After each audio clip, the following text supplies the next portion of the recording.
we've been campaigning for a long time, myself, the Mayor and Claire Waxon, the Victims Commissioner, for a firewall to be introduced. That means that if somebody comes forward that has insecure immigration status, they will not be reported to the immigration officials. Their status as a victim absolutely overrides that. We think that's going to give victims, and women in particular, security and confidence in the system that they will be treated as a victim. It's incredibly important that they have that confidence. One, so that they can come forward and report, but two, so that those that are abusing them can't hold that against them. We know that many abusers use the immigration status as a threat to the victim not to come forward, as a threat to the victim to report them. And we know that many women are suffering because of that.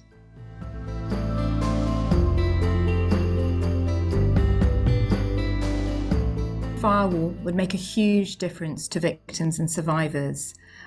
Ultimately, it would allow them to leave dangerous situations and flee the violence and abuse. This might be from domestic abuse, it might be from trafficking, modern slavery, sexual exploitation, forced marriage. But it's really important that those victims have the confidence to know that they can leave and safely and securely report to the police in order to get the help and support they need and ensure that those offenders are brought to justice. So I really think the firewall is absolutely critical, not just for the safety of that individual victim, but also assisting criminal justice agencies in bringing dangerous offenders to justice.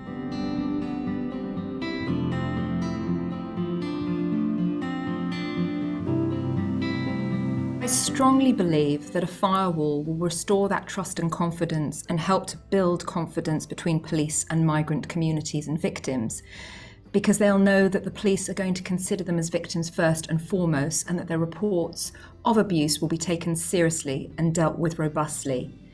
We know from colleagues that we've worked with in Amsterdam, where a firewall has been successfully implemented, that over time communities, and it does take time for communities to start to gain that trust and confidence with the police, and would encourage them to come forward. And the Victims and Prisoners Bill is a crucial opportunity to bring this long-needed firewall into legislation and into practice. And that's why we've continued to push for it, not just for London, but nationally. And I just want to give a huge thank you to the Step Up Migrant Women campaign for all the work that they've done on this over the years.